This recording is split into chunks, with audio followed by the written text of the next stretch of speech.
Welcome બચ્ચાઓ, મોજમાં, લહેરમાં, party, તાકાતમાં. ચાલો, last સેશનમાં આપણે ચેપ્ટર નંબર 3 પૂરું કર્યું, બટ એક નાનકડો દાખલો છે એ બાકી રહી ગયો છે. દાખલી કહેવાય, તમે હોમવર્કમાં તમે કરી શકતા હતા, બરોબર? બાકી રહી ગયો છે, આપણે કરી નાખીએ, પછી ચેપ્ટર 4 ની શુભ શરૂઆત કરવી છે આપણે. ચાલો, આજના સેશનમાં તો ચેપ્ટર નંબર 3 નો જે ઉદાહરણ બાકી રહી ગયેલું છે એ આપણે કરી નાખીએ. ઉદાહરણ નંબર 3.10. ચાલો જુઓ, પોટેન્શિયોમીટરમાંથી R ઓહમનો અવરોધ પ્રવાહ ખેંચે છે. ચાલો, પોટેન્શિયોમીટરમાંથી R ઓહમનો અવરોધ પ્રવાહ ખેંચે છે. ચલો, તમને એમાં બધું દેખાડેલું છે. પોટેન્શિયોમીટરનો કુલ અવરોધ R0 એટલે R0 ઓહમ છે. કુલ અવરોધ R0 ઓહમ છે. પોટેન્શિયોમીટરને V જેટલો વોલ્ટેજ લગાડવામાં આવે છે. જ્યારે સરકતી કળ એટલે કે જોકી સરકતી કળ એ પોટેન્શિયોમીટરના મધ્યમાં જોડાયેલ હોય તે સ્થિતિ માટે R ને સમાંતર વોલ્ટેજ માટેનું સૂત્ર તારવો. R ને સમાંતર વોલ્ટેજ માટેનું સૂત્ર તારવો. ચાલો, પોટેન્શિયોમીટરમાંથી R ઓહમનો અવરોધ પ્રવાહ ખેંચે છે. ચાલો, R ઓહમનો અવરોધ પ્રવાહ ખેંચે છે. પોટેન્શિયોમીટરની કુલ અવરોધ એટલે પોટેન્શિયોમીટરનો કુલ અવરોધ R0 ઓહમ છે. એટલે કયો અવરોધ કહેવાય બચ્ચાઓ? કયો અવરોધ થશે? તો કે જોવો, તમને એના સિવાય કઈ બાહ્ય અવરોધ આપેલો એક કીધેલો છે, એ કેપિટલ R આપેલો છે, એના સિવાય નથી દીધી, એટલે એ તારનો અવરોધ થયો. કયો અવરોધ થયો? તારનો અવરોધ. રેડી? ચાલો, R0 ઓહમ છે. આકૃતિ આપણે દોરી નાખીએ. જુઓ, તમને ખાલી આ જ આપેલો છે.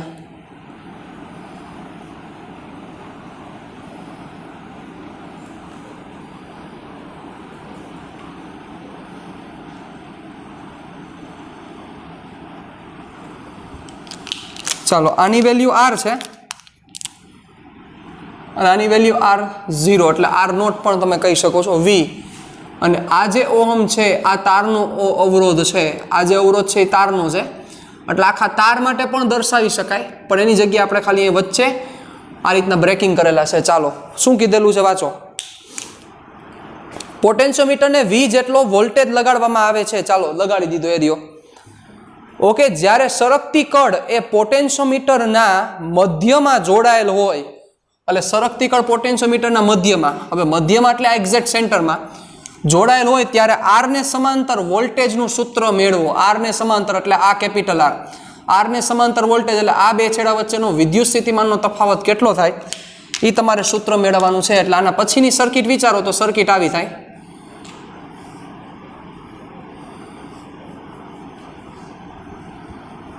અડધો કરી નાખાય ને ભાઈ, કે નહીં? કારણ કે કીધું જ છે સેન્ટરમાં છે, એટલે આ કેપિટલ R. આ થઈ ગયો R0/2, આ થઈ ગયો R0/2 V વોલ્ટ. હવે તમારે આ કેપિટલ R ને સમાંતર વોલ્ટેજ જોઈએ છે, એટલે આ બે છેડા વચ્ચે વિદ્યુત સ્થિતિમાનનો તફાવત, આ A, આ B અને આ C. તો what is the value of VAB? તમારે VAB ફાઇન્ડ કરવાનો છે સાહેબ. કેવી રીતે કરશો બચ્ચાઓ? કયો ચાલો. How can you find out? બહુ ઇઝી છે ભાઈ. આ તો બધું તમને બહુ સિમ્પલી આવડતું હોય સાહેબ. એવો આ બધું ઇઝી સમ છે સાહેબ આ. ચાલો, તમારે A અને B છેડા વચ્ચે વિદ્યુત સ્થિતિમાનનો તફાવત જોઈએ છે. A અને B છેડા વચ્ચે વિદ્યુત સ્થિતિમાનનો તફાવત જોઈએ છે. કેવી રીતે કરશો? તો કે સૌથી પહેલા તમારે પરિપથમાં વહેતો પ્રવાહ ગોતવો પડે. પ્રવાહ મળી જાય એટલે તમારું કામ એની મેળે ઇઝી બની ગયું બચ્ચાઓ. તો પહેલા પ્રવાહ ગોતવો પડશે, કારણ કે A અને B છેડા વચ્ચે વિદ્યુત સ્થિતિમાનનો તફાવત, તો એ ઓબ્વિયસ છે. તમે A થી B જાઓ તો આ રસ્તો લેવો પડે કે આ રસ્તો લેવો પડે, પણ જો પ્રવાહ મળી જાય તો કામ થઈ જાય, બરોબર? તો પ્રવાહ કેમ મળશે? તો કે પહેલા સમતુલ્ય અવરોધ મેળવી લ્યો. સમતુલ્ય અવરોધ મેળવી લો તો પ્રવાહ મળી જાય. ચાલો, તો કેમ મળશે સમતુલ્ય અવરોધ?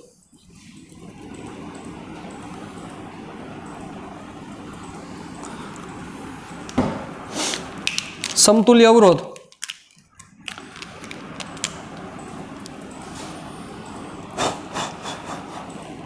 ચાલો, અહીં પેલા આ બંને પેરેલલમાં છે, એટલે આપણે શું કરશું? અહીં R0/2 અને R સમાંતર જોડાણમાં છે, તેથી A અને B વચ્ચેનો સમતુલ્ય અવરોધ. બચાવો, આ સંબુ નાનકડો બની ગયો, તમને કદાચ લાઇટ થઈ હોય તો. RAB ઉપર ગુણાકાર ના છેદમાં સરવાળો. ચાલો શું થશે? આ બગુ નીચે આવવા દો એટલે થશે R ઇન્ટુ R0. બગુ નીચે આવવા દો, 2 કટ એટલે R0 પ્લસ 2R. તો બેટા આ સર્કિટ રિડ્યુસ થઈને આવી બની ગઈ. વિચારો જોઈ, આ A, આ RAB, આ B, આ R0/2. તો હવે યાદ કરો તો ભાઈ, વોલ્ટેજ હોય, શ્રેણી જોડાણ છે, 2 અવરોધ છે, તો દરેકને મળતા વોલ્ટેજની કિંમત કેટલી થાય? યાદ કરો, યાદ કરો, જો યાદ હોય તો સાહેબ યાદ કરો. તો મેં તમને શીખવાડેલું હતું, અહીં VAB is equal two V બ્રેકેટમાં RAB upon RAB plus R0/2. યાદ કરો સાહેબ, બધું શીખવાડેલું છે મેં. કોઈ પહેલી વાર વસ્તુ નથી આવતી. RAB ની વેલ્યુ આ છે, R into R0 upon R0 plus 2R divided by RAB ની વેલ્યુ લખીએ આપણે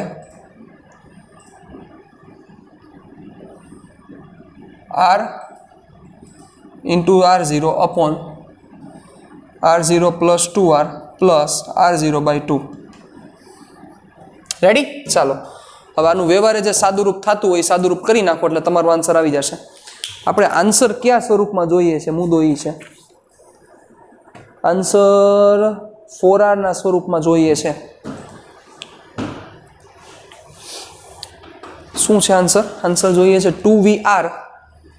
2VR ના છેદમાં R0 પ્લસ 4R. હાલો જુઓ, કાંઈ વાંધો નહીં, થઈ જશે. તો હિંમત રાખીને સાદુરૂપ આપો. R0 ઉપરથી કોમન નીકળી જશે, R0 અને R0 ઉપરથી, અહીંથી ઉપરથી કોમન, અહીંયા નીચેથી કોમન કટ કરી નાખો. બરોબર ને? R0 પ્લસ 2R અને આ 2 બે લસા લઈ લ્યો. ચાલો જોજો. Therefore VAB is equal two V બ્રેકેટમાં જોજો બરોબર, અહીંયા R ના છેદમાં R0 પ્લસ 2R અપોન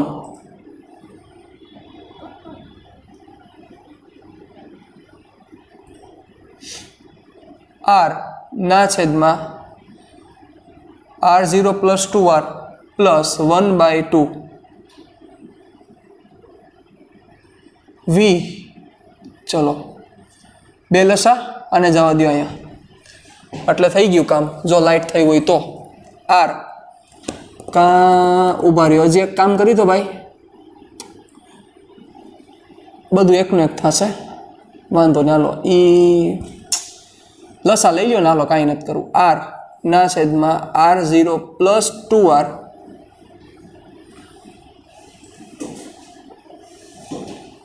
ના છેદમાં અહીંયા જવા દો અને બગુ અહીંયા જવા દો એટલે 2R plus R0 plus 2R ના છેદમાં 2 ઇન્ટુ R0 પ્લસ 2R. ચાલો એટલે R0 plus 2R, R0 plus 2R cancel out, છેદનો છેદ અંશમાં જવા દો એટલે 2VR ના છેદમાં 4R પ્લસ R0 VAB. તો કાંઈ યાદ નથી રાખવાનું, પણ આ તો એને કીધેલું છે એટલે આપણે કરવું પડે સાહેબ. રેડી? તો જે તમારા આન્સર જોતો તો 2VR ના છેદમાં R0 પ્લસ 4R પૂરો. ચાલો હા, તમારું બાકી હતું એ આપણે કમ્પ્લીટ કર્યું. હવે જુઓ ચેપ્ટર નંબર 4, ખૂબ જ તાકાતવાળું ચેપ્ટર કહી શકાય, ખૂબ જ જમાવટવાળું, અને એના જે સમ છે એ સમના જે લોજિક છે સાહેબ, હા હા હા હા, કેટલાક સમ તો નહીં કરી શકીએ, જ્યારે લાઈવ મળશો ત્યારે જ પોસિબલ થશે. એવા તાકાતવાળા સમ છે, કારણ કે લાઈવ બેઠા હોય ત્યારે કેટલાય ભેગા નથી થતા એવા સમ છે કોક કોક તો.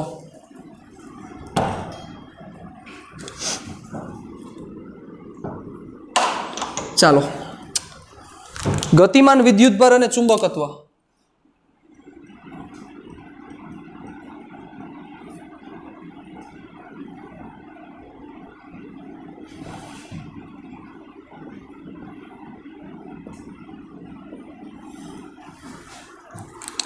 ચેપ્ટર નંબર 4, ગતિમાન વિદ્યુત ભારો અને ચુંબકત્વ. જોવા જઈએ તો ચેપ્ટરનું નામ વિદ્યુત પ્રવાહની ચુંબકીય અસર, magnetic effect of current carrying, magnetic effect of current. આ વધારે સુટેબલ નામ છે, પણ જૂની ટેક્સ્ટબુકમાં નામ હતું, નવી ટેક્સ્ટબુકમાં નામ ચેન્જ કરીને ગતિમાન વિદ્યુત ભારોને ચુંબકત્વ આવું નામ આપી દીધું સાહેબ. જુઓ, આ ચેપ્ટરના 9 માર્ક્સ છે, બરોબર. માર્ક્સ ઉપર ન જતા જો JEE ને નીટ વિશે ડિસ્કશન કરીએ તો આ ચેપ્ટર માંથી નીટમાં 2 MCQ પૂછાવા જ જોઈએ, 2 કે 3 MCQ કમ્પલસરી આવે છે, 2 તો આવવા જ જોઈએ.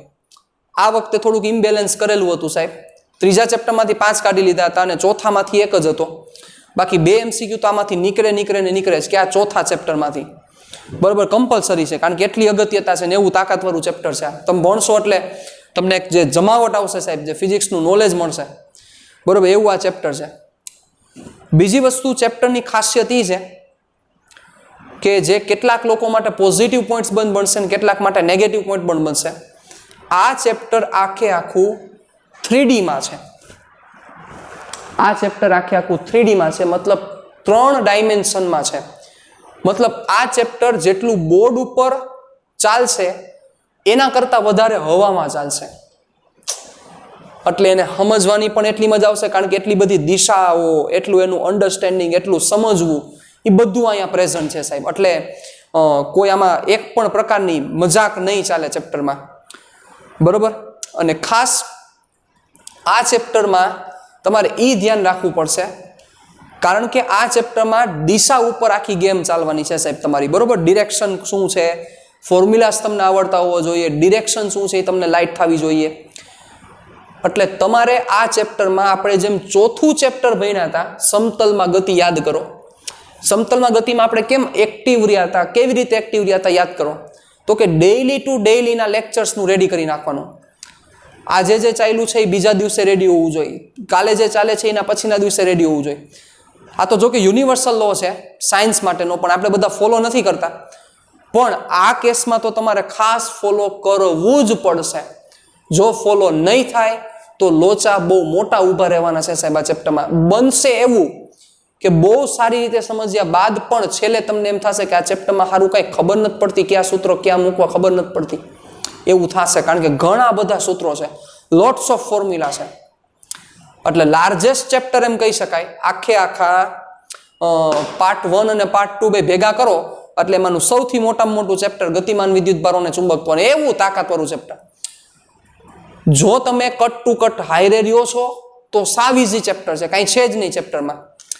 પણ જો નથી રહેતા તો આ ચેપ્ટર તમારી પત્તર ઠોકશે, સારી રીતે અણી કાઢશે એવું આ ચેપ્ટર છે. રેડી? ગતિમાન વિદ્યુત ભારો અને ચુંબકત્વ. ક્યાંથી શરૂઆત થઈ સાહેબ? એક અગત્યની ઘટના બની ગઈ 1820ની સાલમાં. 1820ની સાલમાં સાહેબ ઘટના એવી બને છે કે જે ઘટનાએ બહુ અગત્યની વસ્તુ બહાર પાડી. તમને નહીં ખબર હોય પણ વિદ્યુત શાસ્ત્ર અને ચુંબકીય શાસ્ત્ર હું તમને એ જગ્યાએ લઈ જવા માંગુ છું. સૌથી જૂનામાં જૂની જે ફિઝિક્સની બ્રાન્ચ હોય તો એ છે મેગ્નેટિઝમ, એટલે કે ચુંબકત્વ. પછી ડાયનેમિક્સ આવ્યું અને પછી ઇલેક્ટ્રિસિટી એટલે કે ઇલેક્ટ્રોનિક્સ ડેવલપ થયું આખે આખું. કરંટ ઇલેક્ટ્રિસિટી બહુ બધા વ્યક્તિઓ ભણ્યા, બધા વ્યવસ્થિત રીતે સમજ્યા. કરંટ એટલે ઇલેક્ટ્રિસિટી એટલે કે પોટેન્શિયલના ડિફરન્સ થાય તો શું થાય, કેમ વર્કિંગ થાય, બધું ભણ્યા, બધા ભણી ગયા.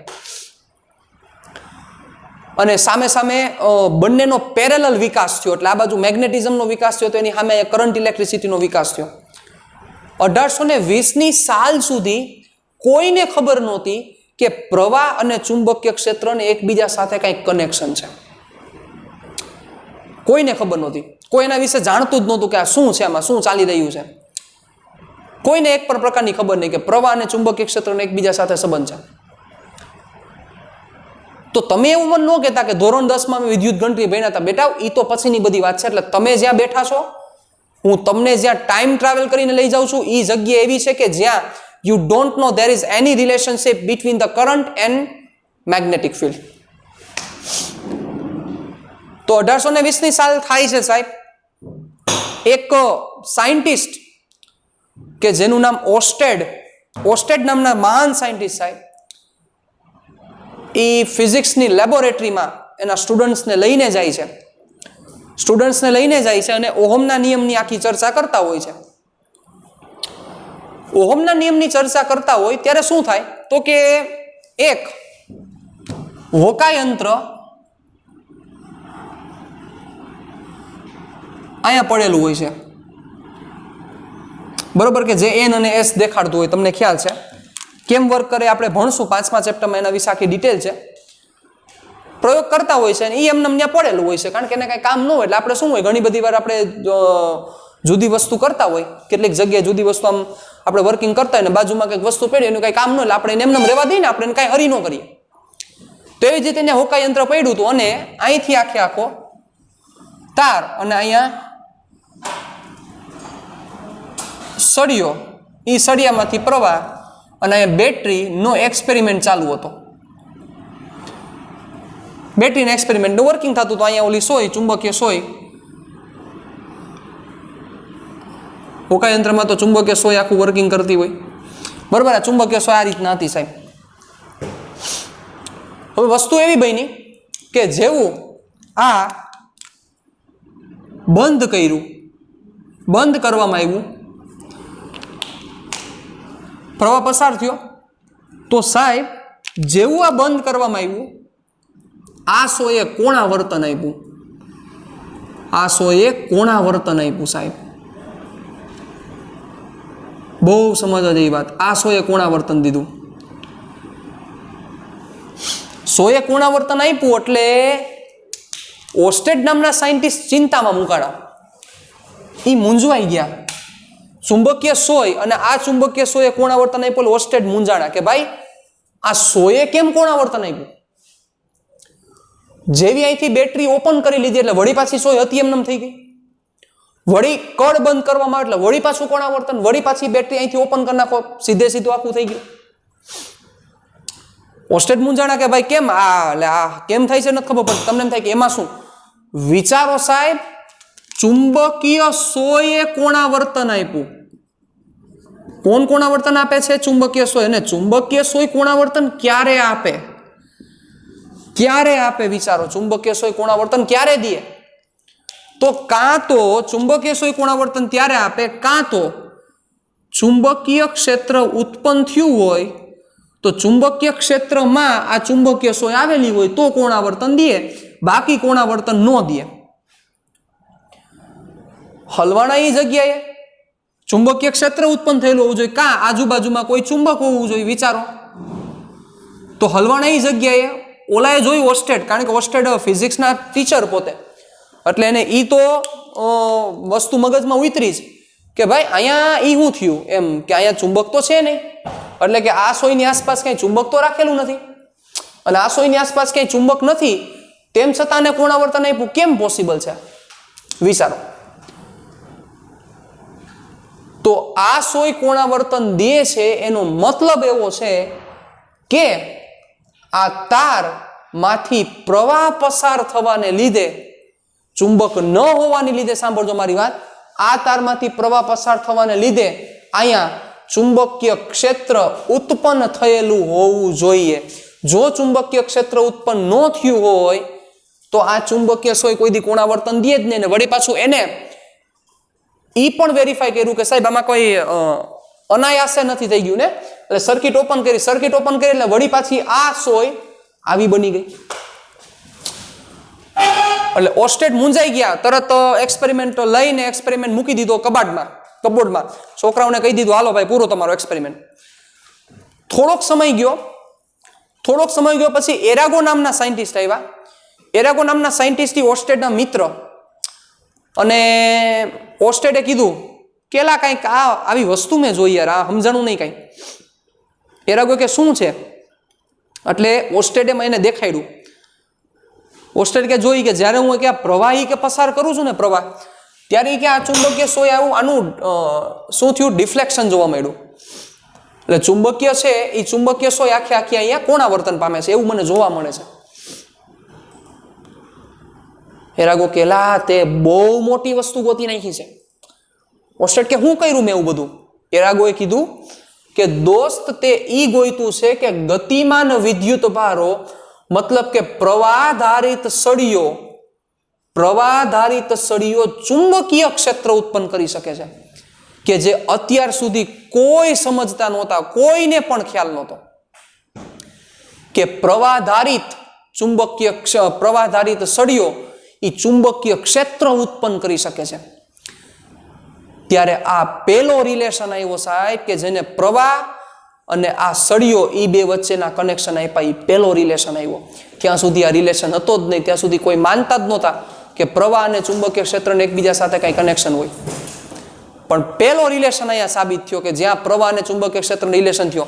કેટલીક વસ્તુ સમજવા જેવી છે સાહેબ, કે ફિઝિક્સમાં ઘણી બધી વસ્તુ છે એ એક્સિડેન્ટલી મળેલી છે. તમને કદાચ નહીં ખ્યાલ હોય, આખું ક્વોન્ટમ જે ઉત્પન્ન થયું ને, એ ક્વોન્ટમ એક્સિડન્ટથી ઉત્પન્ન થયું.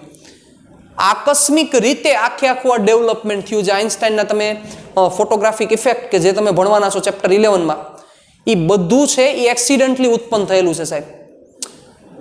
કદાચ તમને નહીં ખ્યાલ હોય પણ એક નાનકડી ચર્ચા કરી દઉં, એની આખી હું ડેપ્થમાં ડિસ્કશન કરીશ જે તે સમયે. આખી સ્ટોરી છે, એક કલાકનો ટાઈમ લે સાહેબ એ સ્ટોરી સમજતા. એ જે તે સમયે આપણે ચર્ચા કરશું, અત્યારમાં નથી પડવું. પણ સાહેબ ક્વોન્ટમનો આખો જન્મ તમને નહીં ખબર હોય. 1887ની ઘટના. હર્ટ્ઝ નામના સાયન્ટિસ્ટ પોતાની લેબોરેટરીમાં ઇલેક્ટ્રોમેગ્નેટિક વેવ એટલે વિદ્યુત ચુંબકીય તરંગોને ઉત્પન્ન કરવાનો પ્રયત્ન કરતા હતા, અને ન્યા એના નવા જૂની જોવા મળી, અને આખું ક્વોન્ટમ ઉત્પન્ન થયું. આ બે લાઈનમાં શોર્ટ એન્ડ સ્વીટમાં હું બોલ્યો. એના પછી તમે ગમે તે એક્સપેરિમેન્ટ્સ બોલો, એમાં મોટા ભાગે બધાએ પહેલા હાઇપોથિસિસ આપેલા છે, અધિતર્ક દીધેલા છે. અધિતર્કનો મતલબ એવો થાય કે પૂરતા એવિડન્સ ન હોય અને ક્લેમ કરી દેવું કે આવું થાય. અધિતર્કનો મતલબ પૂરતા એવિડન્સ નથી, એટલે પૂરતા પુરાવા નથી કોઈ વસ્તુ સાબિત કરવા માટે, અને કહી દેવું કે આ થાય, પછી એ પ્રૂવ થયા હોય. એ અધિતર્ક ઉપર આખું ક્વોન્ટમ જન્મ પામેલું છે સાહેબ. જાજુ એમાં નહીં જઈએ. તો આ વસ્તુ થઈ અને આ આખું એને રિસર્ચ પેપર મોકલું સાહેબ જે તે સંસ્થાને રિસર્ચ પેપર મોકલું અને કીધું કે નહીં, આ ઓર્સ્ટેડનું અવલોકન છે એ પરફેક્શન વાળું અવલોકન છે. અને જેવું આ અવલોકન રિસર્ચ પેપરમાં આવી ગયું સાહેબ, ત્યાં 2 મહિનાની અંદર બાયો અને સાવર નામના સાયન્ટિસ્ટે પ્રવાહધારિત તારને લીધે ઉત્પન્ન થતા ચુંબકીય ક્ષેત્રનો પ્રાયોગિક રીતે આખું સૂત્ર મેળવ્યું સાહેબ. એને પ્રાયોગિક રીતે આખી વસ્તુ પ્રૂવ કરી કે વિદ્યુત પ્રવાહધારિત કે જે તાર છે એ તાર કેટલું ચુંબકીય ક્ષેત્ર ઉત્પન્ન કરી શકે. રેડી? ચાલો, તો શું છે બાયો સાવરનો નિયમ, એના વિશે આપણે ચર્ચા કરીએ. ધ્યાન આપજો બરોબર રીતે. એક જ વાર આપણે નામ લખીએ છીએ, તમને ખ્યાલ છે ચેપ્ટરનું. બાયો અને સાવર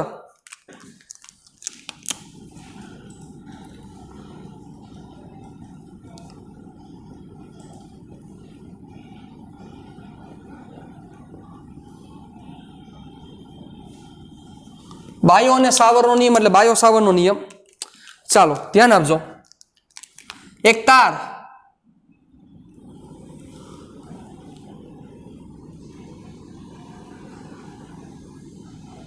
એવું જરૂર નથી આ શેપનો જ લેવો, મન થાય એવો લ્યો, પણ વિદ્યુત પ્રવાહધારિત તાર આવી રીતે જ લેવો જરૂરી નથી.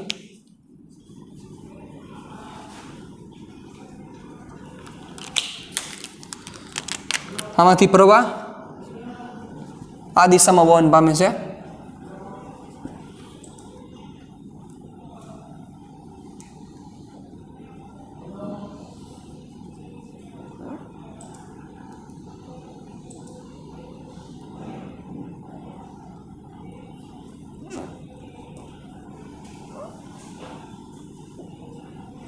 I જેટલો પ્રવાહ વહે છે.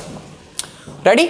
અને બાયો સાવર નામના સાયન્ટિસ્ટે શું આખે આખો પ્રાયોગિક રીતે નિયમ આપ્યો સાંભળજો. તમે બેઠા નથી સામે, નકર તમને બીજા દિવસે આ પૂછો તું એટલો અગત્યનો નિયમ છે સાહેબ, પરફેક્શનથી તમને યાદ હોવો જોઈએ.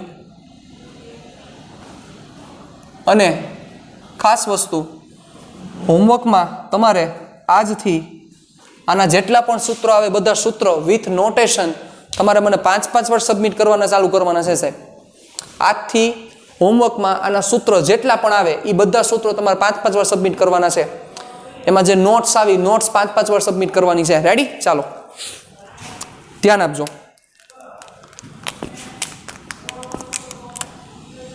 તો સ્ટેટમેન્ટ કંઈક આવું હતું બાયો સાવરના નિયમનું સ્ટેટમેન્ટ. આઈડિયલ જેટલા વિદ્યુત પ્રવાહ ધારિત ખંડને લીધે તારથી આર જેટલા અંતરે રહેલ બિંદુએ ઉત્પન્ન થતું ચુંબકીય ક્ષેત્ર ડીબી ચુંબકીય પ્રેરણ પણ શબ્દ વાપરવામાં આવે છે. ચુંબકીય સૂત્ર, ચુંબકીય ક્ષેત્ર અથવા dB is equal two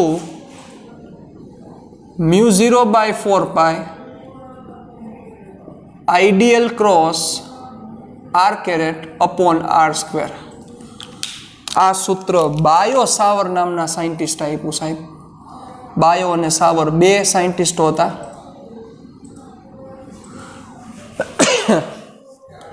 dB is equal to μ0/4π into ideal cross r caret.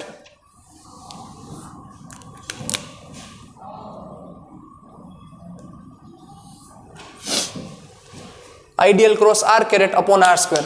ચાલો બધા ટર્મ્સ સમજવાના છે, ધ્યાન આપજો. સૌથી પહેલો μ0. μ0 નો મતલબ થાય શૂન્યાવકાશની પરમિએબિલિટી. μ0 નો મતલબ થશે શૂન્યાવકાશની પરમિએબિલિટી, જેની વેલ્યુ શૂન્યાવકાશની પરમિએબિલિટી આ સમજાવીશ વાર છે, આની ચર્ચા પણ કરશું આપણે.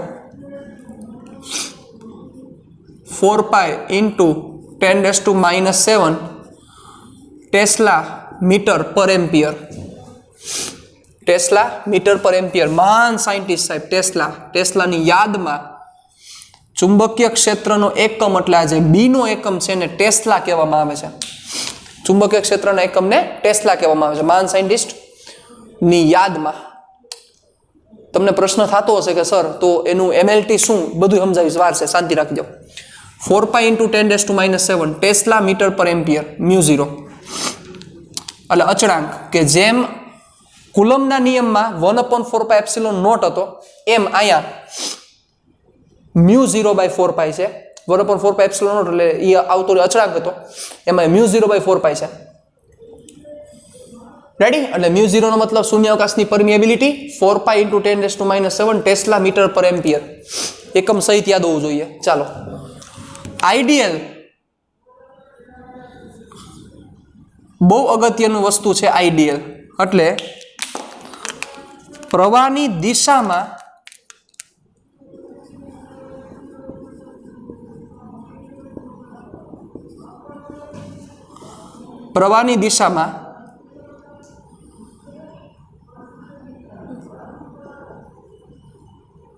ડીએલ લંબાઈનો ખંડ, એટલે પ્રવાહની દિશામાં ડીએલ લંબાઈનો ખંડ. એટલે સપોઝ અહીંયા આપણે પ્રવાહની દિશા આમ દેખાડતા હોય તો અહીંયા ડીએલ લંબાઈ, આ ડીએલ અતિ સૂક્ષ્મ લંબાઈ, પણ આ ડીએલ લંબાઈની દિશા કઈ બાજુ હોવી જોઈએ તો કે પ્રવાહની દિશામાં. એટલે I into dl એટલે એને કહેવાય વિદ્યુત પ્રવાહધારિત ખંડ.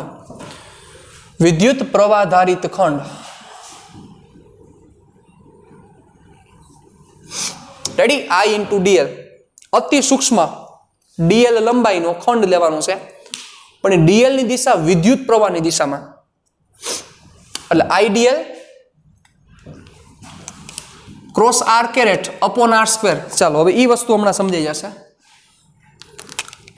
આ જગ્યાએથી આ બિંદુએ સપોઝ મારે બિંદુ P એ ચુંબકીય ક્ષેત્ર મેળવવાનું છે સાહેબ, કે જે આ સેન્ટરથી કેટલા અંતરે થશે? r અંતરે, તારથી r અંતરે, તારથી r અંતરે બિંદુ P રહેલો છે. રેડી? ચાલો તો આઈડિયલ એટલે આઈડિયલ સમજવા માટે હું થોડુંક અહીંયા આમ પણ કરી શકું છું. આ દિશા આઈડિયલની સ્પર્શકની દિશા લીધેલી છે. ઓકે, ચાલો એની સાથે આ બનતો કોણ થીટા, એટલે આઈડિયલ ક્રોસ r ના છેદમાં r square, ideal cross r ના છેદમાં r સ્ક્વેર, આ બંને કમ્બાઈન કરો એટલે મળ્યો તમને db, એટલે કે મળતું ચુંબકીય ક્ષેત્ર. પ્રશ્ન થતો હશે દિશાનો. ચુંબકીય ક્ષેત્ર સદિશ રાશિ છે, જોતા ખબર પડે છે, તો દિશા એની શું થાય? હોવો જ જોઈએ, પ્રશ્ન થવો જ જોઈએ, કોમન સેન્સ છે. 2 મિનિટ ખમી જાવ પછી આપણે ચર્ચા કરીએ. ચાલો ધ્યાન આપજો. પ્રવાહની દિશામાં dl લંબાઈનો ખંડ, અહીંથી થોડાક આપણે આગળ વધીએ. db is equal to μ0/4π idl cross vector r upon mode r લખી શકાય ને, કારણ કે r કેરેટ એટલે r ની દિશાનો એકમ સદિશ, એટલે વેક્ટર r ના છેદમાં મોડ r, એટલે વેક્ટર r ના છેદમાં મોડ r, r સ્ક્વેર તો છે જ, મોડ r આવ્યો એટલે r ક્યુબ, એટલે બીજું formula ideal cross r upon r cube. અહીંથી ઉડાડી ન નાખતા, આપણા બાપુજીનો બગીચો નથી, નો થાય એમ, પ્લીઝ રિક્વેસ્ટ છે. ચાલો આમ પણ લખી શકાય ને. ચાલો ક્રોસ પ્રોડક્ટ અહીંથી કાઢી નાખીએ આપણે, તો શું થશે? થિંક. અહીંથી ક્રોસ પ્રોડક્ટ નીકળી જાય તો શું થાય? તો ઈ ક્રોસ પ્રોડક્ટ અહીંથી નથી કાઢવું, આપણે અહીંથી ઉડાડીએ. db is equal to μ0/4π ideal mod r caret, આનો મોડ થઈ જાય, mod A mod B cross product છે, mod A mod B sine theta upon r square into n caret. જોઈ લ્યો વ્યવસ્થિત રીતે, ધ્યાન આપજો. ફૂકીને કદમ મૂકવાના છે સાહેબ સ્ટાર્ટિંગમાં, પછી ચેપ્ટર કેમ પૂરું થઈ જશે તમને સમજાશે પણ નહીં. આઈડિયલ ક્રોસ r કેરેટ એટલે આઈડિયલ નું માન mod r sine theta n caret. ચાલો જ્યાં n કેરેટ શું સૂચવે છે? db ની દિશા શું સૂચવે છે સાહેબ? db ની દિશા. What is the direction of the magnetic field? Then how can you find out? Sir, please. ચાલો મોડ r કેરેટ, હવે હું મૂલ્યમાં ભાગી જાઉં ઘડીક વાર માટે, તો mode db is equal to μ0/4π r કેરેટનું માન એટલે 1, r કેરેટ એટલે એકમ સદિશનું માન 1 થાય, ideal sine theta upon r square, ideal sine theta upon r square. db નો mod is equal to μ0/4π ideal sine theta ના છેદમાં r સ્ક્વેર. ઓકે, ચાલો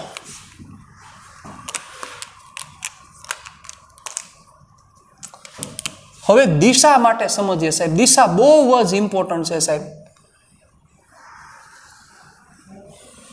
દિશા, ચાલો પણ એ દિશા જાતા પહેલા આપણને જે અહીંયા ચુંબકીય ક્ષેત્ર મળેલું છે, એ ચુંબકીય ક્ષેત્ર માત્ર આ સૂક્ષ્મ પ્રવાહધારિત ખંડને લીધે મળેલું છે,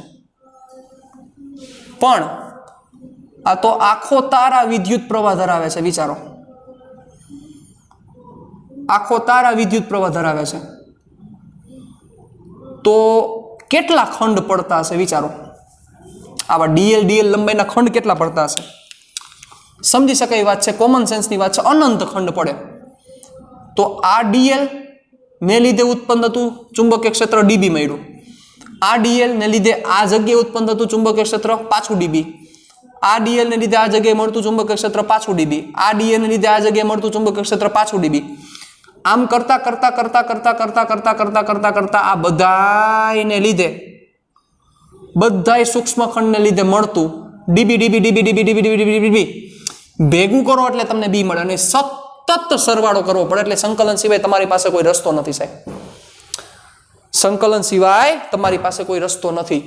બીજી વસ્તુ એ છે, જો સાંભળો, કે અહીંયા ડીએલ લ્યો, અહીંયા ડીએલ લ્યો, અહીંયા ડીએલ લ્યો, અહીંયા ડીએલ લ્યો, અહીંયા ડીએલ લ્યો, બધાના ડિસ્ટન્સ જુદા થાય, બધાના એંગલ જુદા થાય, અને ચુંબકીય ક્ષેત્ર પણ બધાનું જુદું જુદું થાય સાહેબ. મતલબ અહીંયા થીટા બહુ અગત્યનો ભાગ ભજવે છે, થીટા અગત્યનો ભાગ ભજવે છે, સમજો. તો સૌથી પહેલા આપણે એક બીજું કામ કરી લે, પછી આપણે દિશામાં જઈએ. આઈ પ્રવાધારિત તાર ને લીધે ઉત્પન્ન થતું કુલ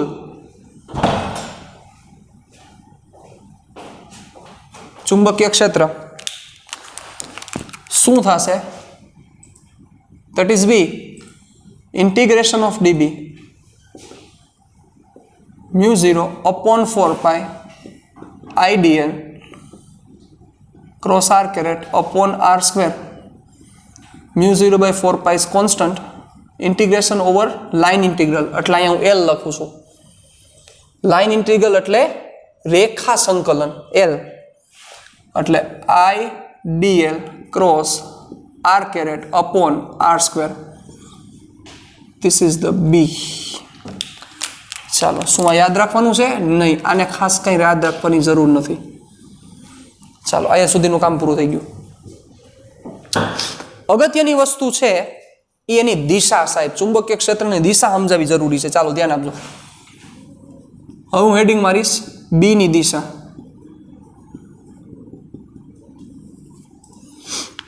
ચાલો તો જુઓ સાહેબ, આ એન કેરેટ ક્યાંથી આવ્યો? તો કે આ આઈડીએલ અને આર નો ક્રોસ પ્રોડક્ટમાંથી આ એન કેરેટ આવ્યો. તો સાહેબ ક્રોસ પ્રોડક્ટ હોય તો હું તમને યાદ દેવરાવું, ચેપ્ટર નંબર 4 નો યાદ દેવરાવવાની જરૂર પડવી જોઈએ, પણ અત્યારે તેમ છતાં યાદ દેવરાવું. આ એ અને આ વેક્ટર બી બે વચ્ચેનો એંગલ થીટા. તો હું એમ કહું કે એ ક્રોસ બી ની દિશા શું થાય? હાલો મને કહેશે કોઈ? How can you find out the direction of the cross product of the vector A and vector B, that is A cross B? What is the direction of A cross B? A cross B ની દિશા બોલો, ફરમાવો. શું થશે મને કયો? ચાલો, તમારું logic આ લઈ ગયો. ખબર હોવી જોઈએ બચ્ચા, બધું ભણાવેલું છે, બધું વસ્તુ કરાવેલી છે, એક કઈ વસ્તુ મૂકેલી નથી આપણે. તો A ક્રોસ B ની દિશા મેળવવા માટે યાદ કરો, તમારે જમણા હાથના સ્ક્રૂના નિયમનો ઉપયોગ કરવો પડે. ચેપ્ટર નંબર 4 ન્યાય ચેપ્ટર નંબર 4 તોડી નાખે એવું હતું. ઓમ તમને હેલું લાગ્યું હતું, કારણ કે ત્રીજું બહુ હાર્ડ ભણ્યા તેવું તમને ફીલ થતું હતું. અને આ ચેપ્ટર નંબર 4 એવું જ તાકાતવાળું તોડી નાખે એવું. ન્યા પાછો ક્રોસ પ્રોડક્ટ આવ્યો. એ ક્રોસ બી ની દિશા આપણે કેવી રીતે મેળવતા હતા યાદ કરો. તો તમે રાઈટ હેન્ડ સ્ક્રૂનો યુઝ કરતા હતા, સ્ક્રૂના નિયમનું પાલન કરતા હતા. એ જ સ્ક્રૂના નિયમનું અહીંયા પાલન કરવાનું થશે, જેથી તમે બહુ સરસ રીતે સમજી શકો, બહુ ઇઝી રીતે ફાઇન્ડ કરી શકો સ્ક્રૂના નિયમનું પાલન કેવી રીતે. ચાલો ધ્યાન આપો. એ ક્રોસ બી સાહેબ, એ અને બી થી બનતું જે સમતલ છે એ સમતલને લંબ સ્ક્રૂ મૂકો અને એ થી બી બાજુ રોટેટ કરો, સ્ક્રૂ મૂકો. હવે એ યાદ હોવું જોઈએ કે એન્ટી ક્લોકવાઇઝ થાય તો સ્ક્રૂ બહાર નીકળે, ને ક્લોકવાઇઝ થાય તો સ્ક્રૂ અંદર જાય. એન્ટી ક્લોકવાઇઝ ડિરેક્શન હોય તો સ્ક્રૂ બહાર નીકળશે, ક્લોકવાઇઝ હશે તો સ્ક્રૂ અંદર જશે. તો એ અને બી થી બનતા સમતલને લંબ સ્ક્રૂ મૂકો, એ થી બી બાજુ સ્ક્રૂને ફેરવો, એન્ટી ક્લોકવાઇઝ સ્ક્રૂ બહાર નીકળશે તો બહારની દિશા એ એ ક્રોસ બી ની દિશા થઈ સાહેબ. તો કોપી ટુ કોપી ઈ જ અહીંયા એપ્લાય થાય. અહીંયા એ નું સ્થાન આઈડિયલે લીધું છે અને બી નું સ્થાન આર કેરેટે લીધું છે. તો બી ની દિશા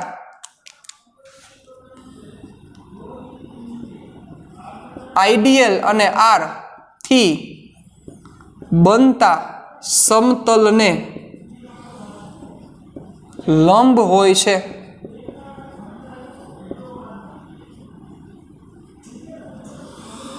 આઈડિયલ અને આર થી બનતા સમતલને લંબ હોય છે. કોની દિશા? તો કે બી ની દિશા. આઈડિયલ અને આર થી બનતા સમતલને લંબ હોય છે. ચાલો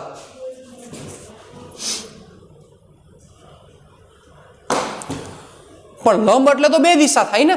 જેમ કે અહીંયા આઈડિયલ એટલે આ થયો, ધીસ ઇઝ આઈડિયલ, અને આ આર, તો આને લંબ એટલે આ જ સમતલને લંબ બે દિશા થાય, કા બહાર કા અંદર.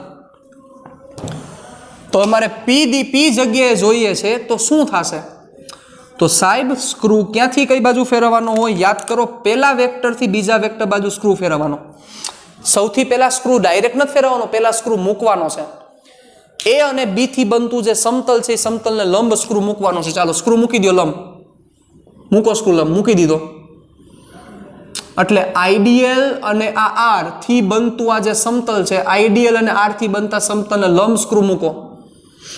ક્યાંથી કઈ બાજુ જવાનું છે તમારે? આઈડિયલ થી આર બાજુ. આ આઈડિયલ એટલે આ આઈડિયલ થી આર બાજુ. ચાલો ફેરવો. આ સ્ક્રૂ મૂકો લંબ, આઈડિયલ થી આર બાજુ, આઈડિયલ થી આર કઈ દિશા? ક્લોકવાઇઝ. સ્ક્રૂ અંદરની તરફ જાય છે સાહેબ, સ્ક્રૂ અંદરની તરફ જાય છે. મતલબ ફરીથી આઈડિયલ અને આર થી બનતું આ સમતલ, આઈડિયલ અને આર થી બનતું આ સમતલ ને લંબ સ્ક્રૂ ક્યાંથી કઈ બાજુ? આઈડિયલ થી આર બાજુ, ક્લોકવાઇઝ. સ્ક્રૂ અંદર જશે. મતલબ કે પી બિંદુએ ચુંબકીય ક્ષેત્રની દિશા પુસ્તકના પાનને લંબ અંદર તરફ હશે. એટલે આવી રીતે એને ચોકડી વડે દેખાડેલ છે ને લંબ હોય છે. એટલે પી બિંદુએ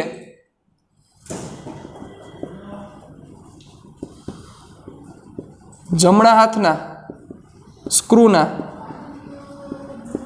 નિયમ પરથી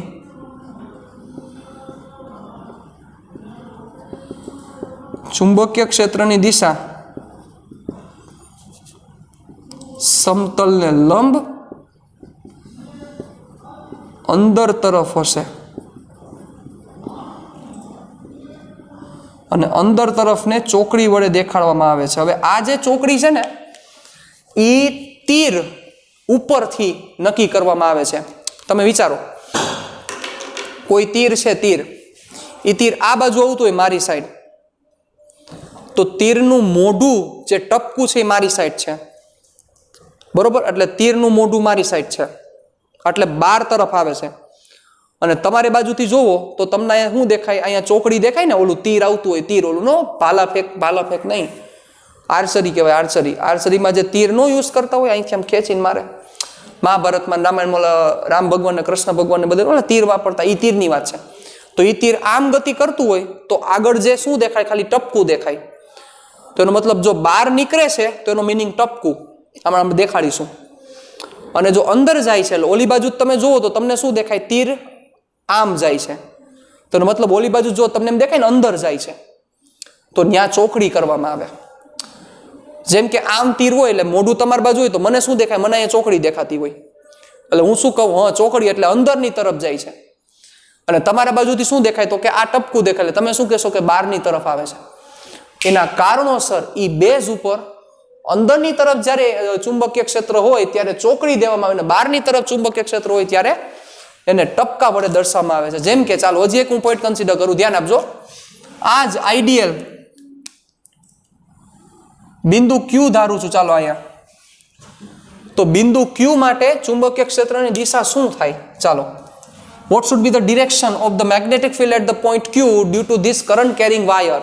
એટલે કે વિદ્યુત પ્રવાહ ધારિતા તારને લીધે બિંદુ Q પાસે કેટલું ચુંબકીય ક્ષેત્ર હશે?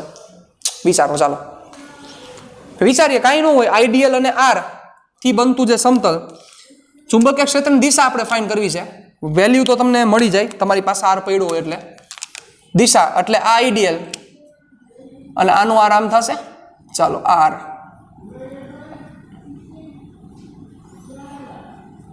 આપણે ડેશ કહી દઈએ, આર ડેશ.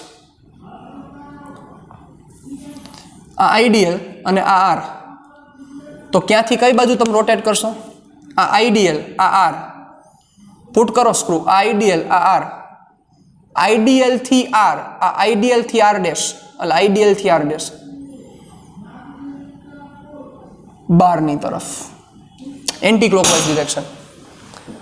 કેવી રીતે સ્ક્રૂ મૂકવાનો છે? સ્ક્રૂ મૂકો, જે બે વેક્ટરથી બનતું જે સમતલ છે ને લંબ સ્ક્રૂ મૂકો. બે વેક્ટરથી બનતું સમતલ એને લંબ સ્ક્રૂ મૂકી દો. પહેલો વેક્ટર ને બીજો વેક્ટર એને બનતું સમતલ ને લંબ સ્ક્રૂ મૂકી દો. એટલે આ આર ડેશ અને આઈડિયલ એનાથી જે બનતું સમતલ છે એને લંબ સ્ક્રૂ મૂકો. આઈડિયલ થી આર બાજુ રોટેટ કરો, આઈડિયલ થી આર ડેશ ફેરવો, એન્ટી ક્લોક. એન્ટી ક્લોક એટલે બહારની તરફ, એટલે આ દિશા કઈ દિશા થઈ? ચુંબકીય ક્ષેત્રની. એટલે Q બિંદુ પાસે જો હું કહું તો અહીંયા ટપકું. હવે કાંઈ ગોખવાનું નથી સાહેબ, એક પણ વસ્તુ ગોખવાની નથી. તમે આવું ન ગોખતા કે પ્રવાહ ઉપરની તરફ જાતો હોય એટલે આ બાજુ છે એ ચોકડી અને ઓલી બાજુ ટપકું, પ્રવાહ ઉપરની તરફ જાતો હોય ત્યારે આ બાજુ ચોકડી અને ઓલી બાજુ ટપકું. નહીં, નહીં, ગોખવાનું નથી સાહેબ. એક પણ વસ્તુ ગોખશો તો મરશો, ગોખશો તો મરશો. એટલે ગોખવાનું કાંઈ નથી, સમજવાનું છે. એટલે બિંદુ Q પાસે ચુંબકીય ક્ષેત્ર, બિંદુ Q એ ચુંબકીય ક્ષેત્રની દિશા સમતલને લંબ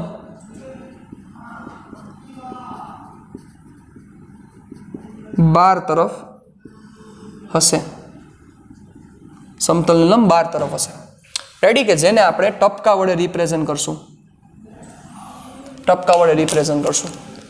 તો આ શોર્ટ એન્ડ સ્વીટમાં નાનકડી આપણે બાયો-સાવરના નિયમની ચર્ચા કરી કે બાયો-સાવરનો નિયમ વર્કિંગ કેવી રીતે કરે છે, હાઉ ઇટ વર્ક્સ, કેમ એનું વર્કિંગ છે. ચાલો હવે સમજો. આ પ્રવાહધારિત સળીઓ છે. શું છે? પ્રવાહધારિત સળીઓ. અને આ માથેનો જે દેખાય છે એ તમે સમજી લો કે એ પ્રવાહની દિશા છે. આટલા પ્રવાહધારિત સળીઓ. ચાલો હવે સમજો સાહેબ, મારે તમને દિશા ગોતતા શીખવાડવી છે. તમને ગમે ત્યાં દિશા ગોતતા આવડવી જોઈએ, ગમે ત્યાં, ગમે તેવી રીતે, એક પણ પ્રકારનું મૂંઝાયા વગર તમને આવડી જવું જોઈએ કે દિશા આ જ થાય. ચાલો શું લઈને બેસજો બધા સાથે. પ્રવાહધારિત સળીઓ છે. આ પ્રવાહધારિત સળીઓ ઉપરની દિશામાં પ્રવાહ જાય છે. મારે આ બિંદુએ ચુંબકીય ક્ષેત્ર જોઈએ છે. એટ ધીસ પોઈન્ટ આ બિંદુએ ચુંબકીય ક્ષેત્ર જોઈએ છે. દિશા કઈ દિશામાં ચુંબકીય ક્ષેત્ર હશે? વિચારો. તો સૌથી પહેલા શું કરો? વિડીયો પોઝ કરી દો અને તમે પહેલા વિચારો. આ જગ્યાએ આ પ્રવાહધારિત સળીઓ થી આ જગ્યાએ, તો વિચારો આ જે પોઈન્ટ છે આ આઈડિયલ, આખું 3D માં છો ચેપ્ટર સાહેબ, એટલે પૂરેપૂરું મગજ તમારું વપરાઈ જવાનો છે આ ચેપ્ટરમાં. આઈડિયલ અને આ પોઈન્ટ એટલે આ આર, એટલે આ આર ની દિશા, એટલે આ આઈડિયલ અને આ આર ની દિશા, એટલે આ થયો. ચાલો આ પોઈન્ટ વિચાર જેવી બાબત છે. આ આઈડિયલ અને આ આર આઈડિયલ. તો આ પોઈન્ટે મારે ચુંબકીય ક્ષેત્રની દિશા જોઈએ છે. Put the screw perpendicular to plane containing ideal and r. એટલે આ આઈડિયલ અને આ આર થી જે પ્લેન બને, સમતલ બને, લંબ સ્ક્રૂ મૂકો. આ સમતલ બની ગયું, એને લંબ સ્ક્રૂ મૂકો. એ બાજુથી સ્ક્રૂ રાખો, આમ આંગળી રાખો, બધા રાખો હાલો ઝડપથી. ચાલો આઈડીએલ થી આર બાજુ ફેરવો, આ આઈ થી આર આમ ફેરવો. એટલે તમારી બાજુથી ચર્ચા કરું તો એ ક્લોકવાઇઝ ડિરેક્શનમાં છે સાહેબ, તમારા બાજુથી આમ ફરે છે ક્લોકવાઇઝ ડિરેક્શન, અને ક્લોકવાઇઝ ડિરેક્શન થઈ એટલે સ્ક્રૂ અંદર આવે, એટલે આ દિશા ચુંબકીય ક્ષેત્રની થઈ, એ દિશા આ થઈ સાહેબ. હા છે ને, બાકી જમાવટ છે કે નહીં? આ દિશા થઈ. આ આઈડિયલ એટલે કે આ પ્રવાહ, આ આર, એને લંબ તમે સ્ક્રૂ મૂકો છો, આઈડિયલ થી આર બાજુ ફેરવો છો, એટલે આ દિશા ચુંબકીય ક્ષેત્રની થઈ, ઈ ચુંબકીય ક્ષેત્રની દિશા આ. એવી જ રીતે તમારે સપોઝ આ બાજુ જોઈએ તો પ્રવાહ આમ જ છે, ગોખવાનું છે જ નહીં, મારે તમને પ્રૂવ કરી દેવું છે. તમે એમ કહેવા જોઈએ કે સાહેબ આમ જ થાય, મારે આ બિંદુએ જોતું હોય તો વિચારો, આ આઈ પ્રવાહની દિશા, આ આરની દિશા, ઢાંકણું છે આરની દિશા, તો આઈડિયલ થી આર બાજુ સ્ક્રૂ ફેરવો, એટલે આ આઈડિયલ અને આર. તો પેલા સ્ક્રૂ પુટ કરો, આઈડીએલ અને આર થી બનતા સમતલને લંબ સ્ક્રૂ મૂકી દો, મૂકો સ્ક્રૂ લંબ. આઈડીએલ થી આર બાજુ રોટેટ કરો, યસ. શું થાય? એન્ટી ક્લોક છે બચાવ, તમારા બાજુથી એન્ટી ક્લોક આમ નીકળે છે, એન્ટી ક્લોક સ્ક્રૂ બહાર નીકળે. મતલબ કે આ બિંદુએ ચુંબકીય ક્ષેત્ર આ બાજુ હશે, મતલબ ઈ દિશા આ થઈ, વિચારી લ્યો. યસ ઓર નો? હવે સમજો જોઈ, આ જે બી ની દિશા મળે છે, આ બી ની દિશા, ઈ આઈડીએલ અને આર ઈ બંનેને લંબ હોય તો હોય જ ને. કોમન સેન્સની વાત છે. શું કામ? તો કે આ જે બી ની દિશા છે ઈ આઈડીએલ અને આર થી બનતા સમતલને લંબ તો તમે પુટ કર્યું છે, તો સમતલને લંબ રેખા હોય ઈ સમતલીય રેખાને લંબ જ હોય ને સાહેબ. સિમ્પલ વાત છે. સમતલને લંબ જે રેખા હશે સમતલીય રેખાને લંબ જ હશે, આ બી ની દિશા. ચાલો કોઈ મને એમ કે ગોખવાનું છે જ નહીં, મારે જરાય એક પણ એક વસ્તુ ગોખવાની નથી થતી. કોઈ મને એમ કે અહીંયા ચાલો મારે આ જગ્યાએ પ્રવાહની દિશા જોઈએ છે, ચાલો how will you find out the direction of the current? પ્રવાહની દિશા જોઈએ છે મારે આ જગ્યાએ, તો આઈડીએલ અને આર થી બનતું સમતલ, આ આઈડીએલ અને આર થી બનતું આ સમતલ છે, આઈડીએલ અને આ આર થી બનતું આ સમતલ છે ને લંબ સ્ક્રૂ મૂકી દો. એટલે સ્ક્રૂ મૂકતા આવડવો જોઈએ બચ્ચાઓ, શીખવાડેલો છે તમને, બહુ સારી રીતે શીખવાડેલો છે. આઈડીએલ અને આર થી બનતા સમતલને લંબ સ્ક્રૂ મૂકો. ક્યાંથી કઈ બાજુ ફેરવાનો છે? આઈડીએલ થી આર બાજુ. આઈડીએલ થી આર શું નીકળે છે? Anti clock. આમ ફેરવો તો જ ખબર પડશે, નકર નહીં સમજાય. એન્ટી ક્લોક બારની તરફ, એટલે આ દિશા ચુંબકીય ક્ષેત્રની દિશા થઈ. કોઈ મને એમ કહે કે સાહેબ મારે આ જગ્યાએ ચુંબકીય ક્ષેત્રની દિશા જોઈએ છે, તો put the screw perpendicular to I D L અને આર. કાંઈ બીજું કરવાનું જ નહીં તમારે. આઈડીએલ અને આર થી બનતું સમતલ છે, એ સમતલને લંબ સ્ક્રૂ મૂકી દો, મૂકો સ્ક્રૂ. આઈડીએલ અને આર થી બનતું સમતલ, આ સમતલ ને લંબ સ્ક્રૂ મૂકો, આઈડીએલ થી આર ફેરવો. અંદર ક્લોકવાઇઝ છે, તો આ જગ્યાએ ચુંબકીય ક્ષેત્ર થશે આ બાજુ. યસ. તો આવી રીતે ગોખવાનું નથી બચાવ, ગોખશો તો પ્રશ્ન થશે, સમજશો તો ક્યારેય વાંધો નહીં આવે. બરોબર? તો એ રીતે આપણે ફાઇન કરીને આપણે ચેપ્ટર નંબર 7માં તમને જો યાદ હોય તો મેં તમને આ રીતના શીખવાડેલું હતું. ચાલો આ બધી વસ્તુ ઉડાડી લખશું, લખી નાખજો વ્યવસ્થિત રીતે બુકમાં. ચેપ્ટર નંબર 7માં તમને એ રીતે શીખવાડ્યું હતું કે ક્લોકવાઇઝ છે એનો મતલબ કે અંદર, યાદ કરો ટોર્કમાં આપણે ચર્ચા થઈ હતી, અને એન્ટી ક્લોકવાઇઝ એનો મતલબ બહાર. માથાકૂટ જ નહીં, બીજી કઈ ટેન્શન જ નહીં લેવાનું. ટેન્શન શું લે? આમાં કઈ છે જ નહીં.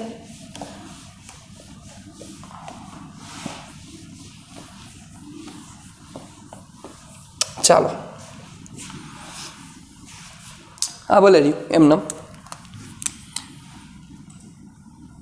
પણ પ્રવાહની દિશા તમને મસ્ત રીતે સમજાય એના માટે એક નાનકડી પ્રેક્ટિસ તરીકે ચલો આ પ્રવાહની દિશા આમ છે તો આ જગ્યાએ ચુંબકીય ક્ષેત્ર કઈ બાજુ થશે તો મૂંઝાઈ નહીં જવાનું વિવરિંગ નહીં થવાનું સાવ ઈઝી વસ્તુ છે પ્રવાહ આમ જાય છે તો અહીંથી તો મારે આર લેવાનો છે તો આર થયો આ આઈ આ ડીએલ કઈ બાજુ ફરશે ક્લોકવાઇઝ એનો મતલબ અંદર તો ચોકડી અને અહીંથી આ બાજુ આવે તો ક્યુ શું થશે અહીંથી આરની દિશા આ થશે પ્રવાહની દિશા આ છે આઈડીએલ અને આરથી બનતા સમતલે લંબ સ્ક્રૂ પુટ કરવાનો છે આઈડીએલથી આ રોટેટ કરવાનો છે એન્ટી ક્લોકવાઇઝ એટલે બહાર નીકળશે ડોટ પૂરું થઈ ગયું ચાલો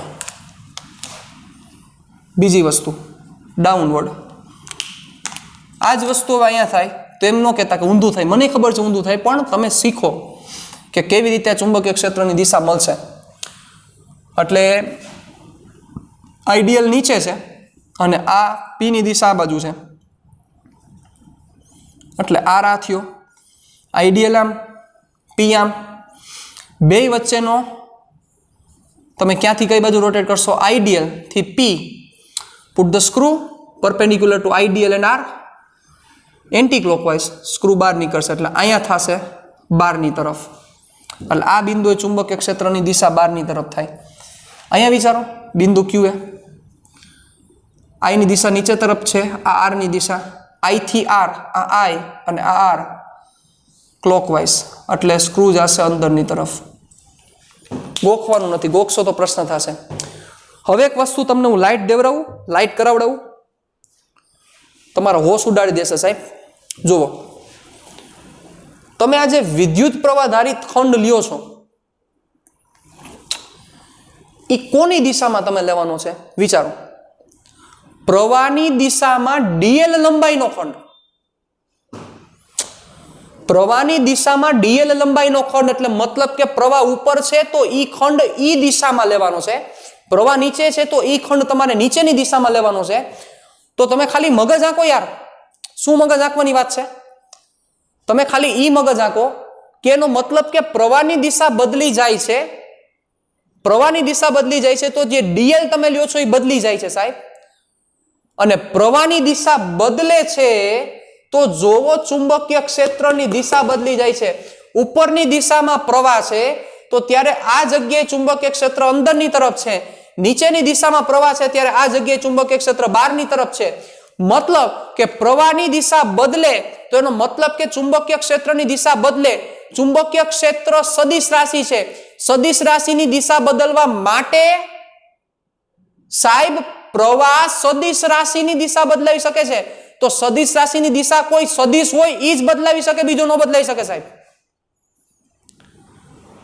તો મતલબ સમજાય છે કે આ જગ્યાએ પ્રવાહ સદિશ તરીકે વર્તે છે મેં તમને કીધું હતું ચેપ્ટર નંબર 4 માં હું તમને સમજાવીશ કે પ્રવાહ અદિશે નથી ને પ્રવાહ સદિશે નથી તમે કેવી રીતે એની ચર્ચા કરો છો શું તમારે રિક્વાયરમેન્ટ છે એના ઉપર ડિપેન્ડન્સી છે એની આખી બાકી પ્રવાહ અદિશય નથી ને સદિશ નથી જેમ કે અહીંયા જોવો આ જ પ્રવાહની દિશા જો ઊંધી કરી નાખત કે જે કરી નાખી તો ચુંબકીય ક્ષેત્રની દિશા બદલી ગઈ મતલબ કે પ્રવાહ વેક્ટર ક્વોન્ટિટીની દિશા ચેન્જ કરી શકે સાહેબ તો વેક્ટર ક્વોન્ટિટીની દિશા ચેન્જ કોણ કરી શકે વેક્ટર હોય જ ચેન્જ કરી શકે બાકી ન કરી શકે એટલે અહીંયા ડીએલ ઉપર મેં જે વેક્ટર કર્યો છે ઈ વેક્ટર એક્ચ્યુઅલમાં કરંટની દિશાનો વેક્ટર છે એટલે ઈ વેક્ટર ભલે ડીએલ ઉપર છે પણ ઈ માનશે આઈ નું